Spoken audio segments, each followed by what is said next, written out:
आज हम आपके लिए लेकर आए हैं क्लास 11th के पोइट्री सेक्शन के अंतर्गत poem to India my native land. यह हेनरी एल डेरिजियो द्वारा कंपोज की हुई पोयम है। इस कविता में कवि ने अपने हृदय की वेदना को व्यक्त किया है और भारत के पुरातन गौरव को भी याद किया है कि जब भारत अंग्रेजी साम्राज्य के अधीन था तो उसको देखकर कवि बहुत पीड़ा का अनुभव कर रहे थे। तो उन्होंने उसी पीड़ा को अपनी पंक्तियों में लिपिबद्ध किया है। तो देखते हैं क्या है इस पोयम में, कवि ने किस प्रकार से अपनी हृदय की वेदना को अभिव्यक्त किया है। आगे देखते हैं सीधा इसके टेक्स्ट पर। My country, in thy day of glory, in thy day of glory past a beauteous halo circled round thy brow and worshipped as a deity thou wast. कि कवि कहता है, हे मेरे देश, माई कंट्री, इन दाई, दाई अर्थात तुम्हारी, डे ऑफ ग्लोरी, जो तुम्हारे डे ऑफ ग्लोरी अर्थात जो वैभव के दिन थे, पास्ट अर्थात बीते हुए समय के जो तुम्हारे वैभव के दिन थे, उन दिनों तुम अ ब्यूटियस हेलो, एक सुंदर प्रभामंडल, हेलो अर्थात प्रभामंडल, सर्कल्ड घेरे हुए था, राउंड चारों ओर, दाई ब्रो, ब्रो अर्थात माथा, लेकिन यहाँ सिर का मतलब है कि तुम्हारे सिर को पास्ट के उन वैभवशाली दिनों में तुम्हारे सिर के चारों ओर एक प्रभामंडल था जो तुम्हारे सिर को घेरे हुए था, सर्कल बनाए हुए था। And worshipped as a deity thou wast, और तुम एक देवता की तरह पूजित हुआ करते थे, पूजे जाते थे, वर्शिप्ड होते थे एज अ डाइटी, एक डाइटी के रूप में। दो मतलब तुम, vast mean war, vast mean was, कि तुम थे, कि हे मेरे देश, इन दाई डे ऑफ ग्लोरी, कि जब तुम्हारे वो वैभवशाली दिन थे बीते समय में, पास्ट में, अ beauteous halo circled round thy bro, एक सुंदर प्रभामंडल तुम्हारे सिर के चारों ओर था, एंड वर्शिप्ड, और तुम पूजे जाते थे, एज अ डाइटी, एक देवता के रूप में, दो वास्ट, तुम थे।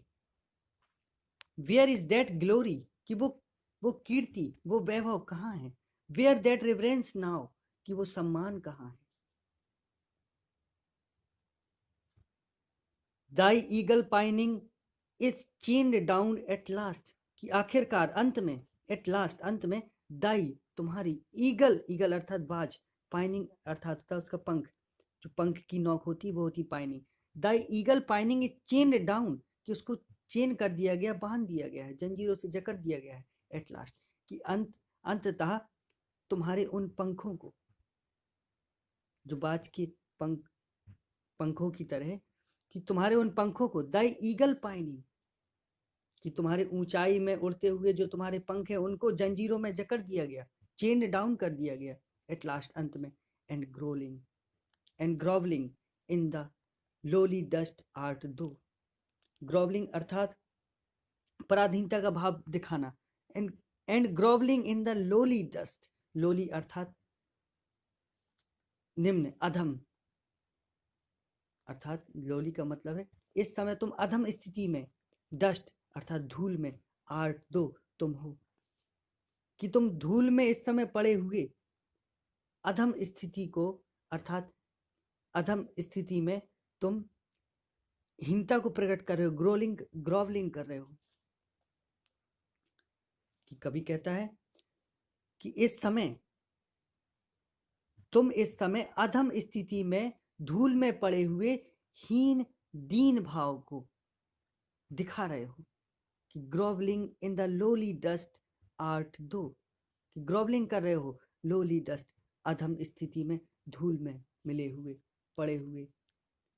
फिर आगे कवि कहता है, thy minstrel hath no wreath to be for thee, thy minstrel, तुम्हारे मिनिस्ट्रेल अर्थात चारण या भाट या गाने वाले जो लोग हैं, गवैये हैं, जो गायक मंडली है, कि जो तुम्हारी गायक मंडली है, जो गायक लोगों के पास अब तुम्हारे लिए no wreath, hath no wreath, कोई पुष्प मालाएं नहीं है। रेथ मीन होता है पुष्पहार, कि कोई पुष्पहार नहीं है तुम्हारे लिए, टू बीब, कि वे बुन सकें, फॉर दी, कि गायक मंडी के पास कोई गीतों के पुष्पहार नहीं है जो वो तुम्हारे लिए अब बुन सके। सेव, इसके बजाय the sad story of thy misery, कि केवल सैड स्टोरी उनके पास, दाई माइसरी ऑफ दाई माइसरी, तुम्हारे कष्टों की। कि कवि कहता है कि जो गायक मंडली है, जो लोगों की गायक मंडली है, गायक लोग जो हैं, उनके उनके पास तुम्हारे वास्ते गीतों का कोई पुष्पहार नहीं है। बस अब इसके बजाय केवल उनके पास तुम्हारी दुर्दशा को की जो केवल दुख भरी कहानी है वही सुनाने के लिए है।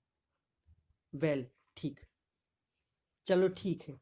Late me dive into the depth of time. Late me dive, मुझे डाइव करने दो, अर्थात प्रवेश करने दो, उतरने दो।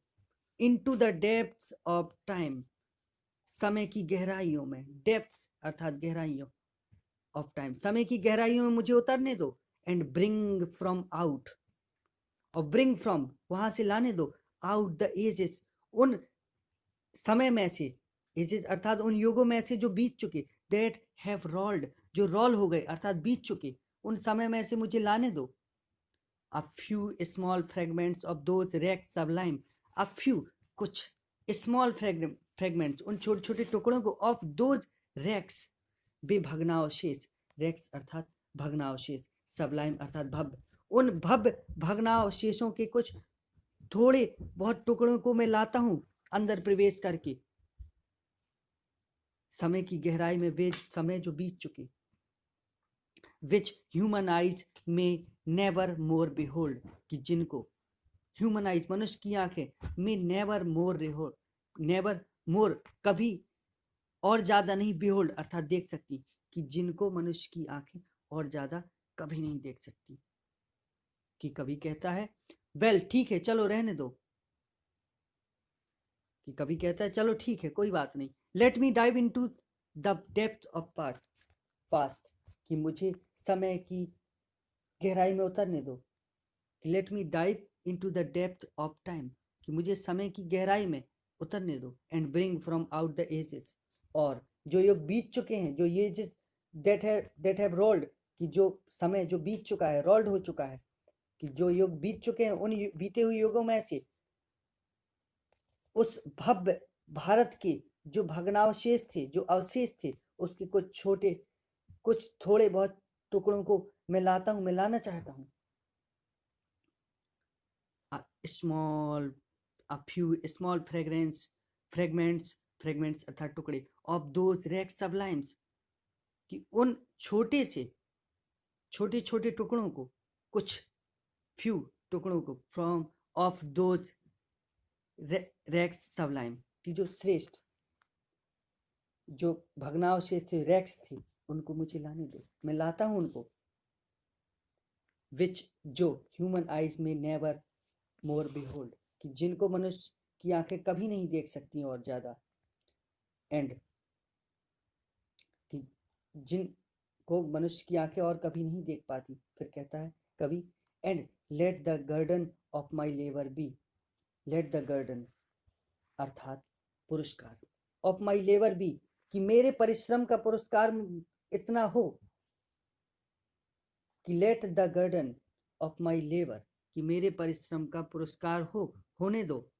माई फॉलन कंट्री, हे मेरे गिरी हुई अवस्था वाले देश, fallen country, one kind wish from the, कि जो मेरे परिश्रम का पुरस्कार हो, कि वो क्या हो, तुमसे बस मुझे एक दया भरी शुभकामना मिल जाए, यही मेरा एक पुरस्कार हो। कि वन काइंड विश, एक दया भरी शुभकामना फ्रॉम दी, तुमसे। कि कवि कहता है let the garden of my labour be, कि मेरे परिश्रम का पुरस्कार होने दो, क्या होने दो, one kind wish from the, कि तुमसे एक दया भरी शुभकामना, माई फॉलन कंट्री, मेरे गिरे हुए अर्थात गिरी हुई अवस्था वाले देश। तो इस प्रकार से यह कविता समाप्त होती है। आशा है यह कविता आपको बहुत पसंद आए।